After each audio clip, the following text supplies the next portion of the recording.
కడప జిల్లా బద్వేల్ మున్సిపాలిటీ పరిధిలోని నెల్లూరు రోడ్డు జాతీయ రహదారిలో గురువారం రాత్రి శ్రీ లక్ష్మీ సాయి ఫర్నిచర్ షాప్లో అగ్ని ప్రమాదం చోటు చేసుకుంది. ఈ ఘటనలో 30 లక్షల మేరకు ఆస్తి నష్టం వాటిల్లినట్లు యజమాని కృష్ణ తమ ఆవేదన వ్యక్తం చేశారు.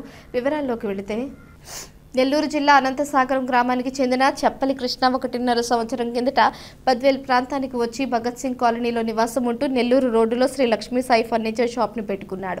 ప్రతిరోజు మాదిరి గురువారం రాత్రి 8:30 గంటలకు షాప్ను మూసేసి ఇంటికి వెళ్ళాడు. దుకాణం మూసివేసిన 30 నిమిషాల తర్వాత దుకాణం నుంచి భారీగా పొగలు బయటికి రావడంతో దుకాణం పక్కనే ఉన్న వారు ఫైర్ సిబ్బందికి సమాచారం అందజేశారు. వెంటనే అగ్నిమాపక అధికారులు అక్కడకు చేరుకుని తమ సిబ్బందితో షట్టర్ను పగలగొట్టి మంటలను అదుపు చేశారు. అనంతరం ఫైర్ సిబ్బంది షాప్ యజమానికి సమాచారం ఇవ్వడంతో దుకాణదారుడు కృష్ణ అక్కడికి చేరుకుని అప్పు చేసి దుకాణం ప్రారంభించామని ఈ అగ్ని ప్రమాదంలో సుమారు 30 లక్షల వరకు ఫర్నిచర్ సామాగ్రి అగ్నికి ఆహుతైందంటూ లబోదిబోమంటున్నాడు. ఈ విషయమై అగ్నిమాపక అధికారుల వివరణ త్వరగా షాపులో దాదాపు 30 లక్షల విలువ గల సామర్థ్యం ఉందని మేము సంఘటన స్థలానికి చేరుకుని మంటలను అదుపు చేసే లోపే దాదాపు 20 లక్షల మేర ఆస్తి నష్టం వాటిల్లినట్లు అగ్నిమాపక అధికారులు పేర్కొన్నారు. సి పుల్లయ్య అనే అతను రాత్రి 9:15కి అలా శ్రీ సాయి ఫర్నిచర్ షాప్ నందు సార్ పొగలు వస్తున్నాయని చెప్పి రాత్రి మాకు స్టేషన్ కాల్ చేయడం అనేది మా వాళ్ళు వెంబడే రెస్పాండ్ అయ్యి నెల్లూరు రోడ్లో ఫైర్ అయినది. ఫైర్ అయిన తర్వాత వెంటనే మా వాళ్ళు రెస్పాండ్ అయ్యి అక్కడ ఫైర్ స్పాట్కి వెళ్ళడం జరిగింది. కాకపోతే ఆ స్వెటర్లు అన్నీ ఉన్నాయి, వాళ్ళకి కాల్ చేసి వెంబడే పిలిపించి ఆ స్వెటర్లు పగలగొట్టి లోపలికి పోయే లోపల పొగలతో నిండుకొనింది. దానికి అందులో వెంటిలేషన్ లేదు కాబట్టి పొగలు విపరీతంగా ఉన్నాయి. తర్వాత గోపాలకృష్ణ అనే అటువంటి ఓనర్ అయింది. తర్వాత సన్నాపు సుబ్రాయుడు షాప్లో షార్ట్ సర్క్యూట్ వలన ఫైర్ అయింది. దాదాపు 30 lakhs వరకు మాది అప్రాక్సిమేట్ మొత్తం టోటల్ ఉండింది సార్. అందులో డ్యామేజీ దాదాపుగా 20 లక్షల వరకు లాస్ అయినది అన్నట్టు చెప్పినారు. 20 లక్షలు అంటే మేము కూడా చూసినాము. చూస్తే కొద్ది వరకు డ్యామేజ్ అయ్యాయి. అందులో డబుల్ కాట్ మంచాలు, దివాన్ బెడ్లు, తర్వాత చైర్స్, సోఫా సీట్స్ ఇలాంటివన్నీ గాలి అయినాయి, డ్యామేజ్ అయినాయి. తర్వాత ఇంకా ఒక అంచనాకు రాలేదు. అది అంచనా వేసిన తర్వాత మేము కూడా చెప్తామని చెప్పి తెలపడమైంది.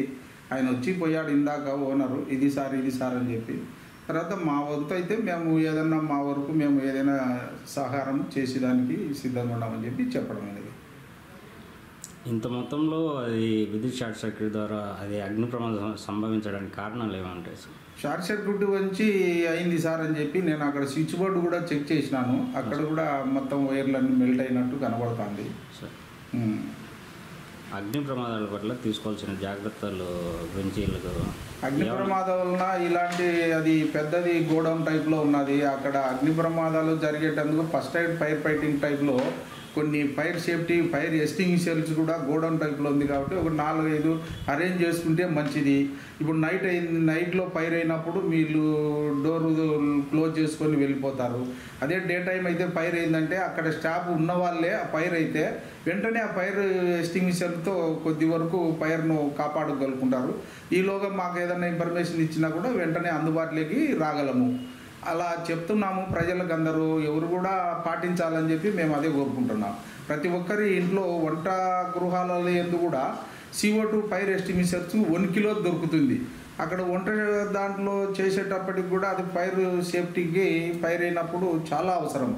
గృహ వినియోగదారులకు కూడా మేము అక్కడక్కడ డెమోలు ఇచ్చినప్పుడు వాళ్ళకు కూడా చెప్తాను 1 కిలోదే అది ఫస్ట్ ఎయిడ్ ఫైర్ ఫైటింగ్ టైప్లో అందుబాటులో పెట్టుకుంటే ప్రతి ఒక్కళ్ళకు కూడా ఉపయోగకరంగా ఉంటుంది. ఎంతవరకు సాధ్యమైనంత వరకు ఫైర్లు తగ్గించుకో ఉండేదానికి అవకాశం ఉంటుంది.